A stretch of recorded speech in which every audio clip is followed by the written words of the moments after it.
Pancasila dalam kajian sejarah bangsa Indonesia. Pertama, ada Pancasila Prakemerdekaan pada masa kerajaan.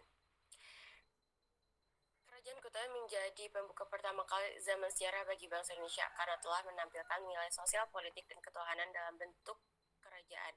Lalu berkembangnya Kerajaan Sriwijaya oleh Mr. Muhammad Yamin disebut sebagai negara Indonesia pertama dengan dasar kedatuan, karena ditemukannya nilai persatuan yang tak terpisahkan dengan nilai ketuhanan yang tampak sebagai raja yang berusaha mempertahankan kewibawaannya terhadap para datu. Kemudian pada zaman Kerajaan Majapahit di bawah Raja Prabu Hayam Wuruk dan Apati Mangkubumi, Gajah Mada telah berhasil mengintegrasikan Nusantara. Jadi dapat dikatakan bahwa nilai-nilai Pancasila sudah mulai muncul dari adanya sejarah kerajaan ini. Bahkan pada masa kerajaan, istilah Pancasila dapat dikenali dalam buku Negara Kertagama karangan Empu Prapanca dan buku Sutasoma karangan Empu Tantular yang memiliki arti berbatu sendi yang 5 dalam bahasa Sanskerta. Pada zaman tersebut, bangsa Indonesia telah mengalami kehidupan yang gemah ripah jinawi, tata tentram, kerta raharja. Masih banyak fase-fase yang harus dilewati Indonesia dalam prakemerdekaan ini sampai pada zaman Belanda dan Jepang. Salah satu tonggak sejarah yang merefleksikan dinamika kehidupan kebangsaan yang dijawab oleh nilai-nilai Pancasila adalah manifestasi dalam Sumpah Pemuda pada tanggal 28 Oktober 1928.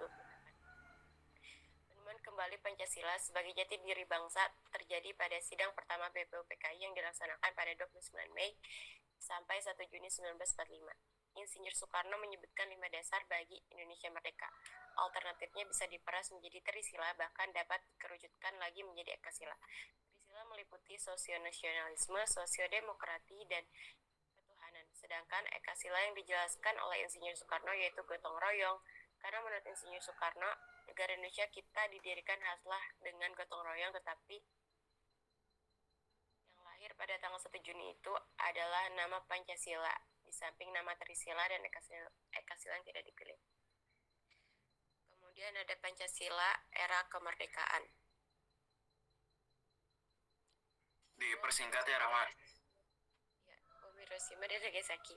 Pada tanggal 6 Agustus 1945, bom atom dijatuhkan di kota Hiroshima dan Amerika Serikat yang mulai menurunkan moral semangat tentara Jepang. Kemudian BPUPKI berganti nama menjadi PPKI, menegaskan keinginan dan tujuan mencapai kemerdekaan Indonesia. Terus yang kedua, peran BPUPKI dan PPKI pun dimulai. Peristiwa ini dimanfaatkan oleh Indonesia untuk memproklamasikan kemerdekaannya.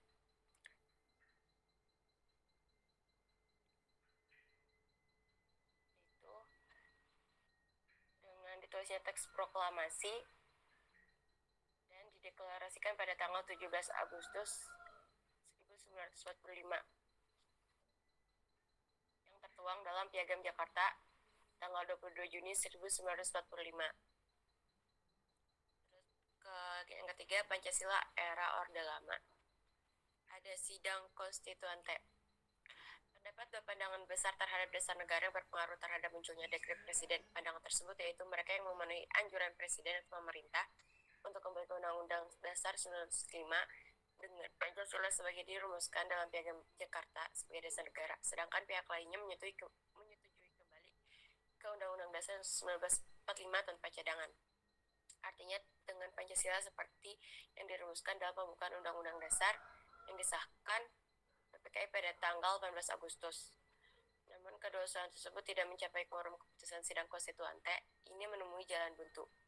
Jadi ini menyebabkan Presiden Soekarno turun tangan dengan sebuah dekret presiden yang diumumkan secara resmi oleh Presiden pada tanggal 5 Juli 1959 yang berisi pembubaran konstituante, Undang-Undang Dasar 1945 kembali berlaku, dan pembentukan Majelis Permusyawaratan Rakyat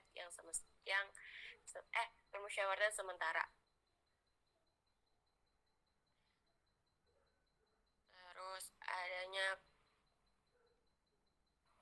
Rahma, ditutup aja ya, sore banget. Oke.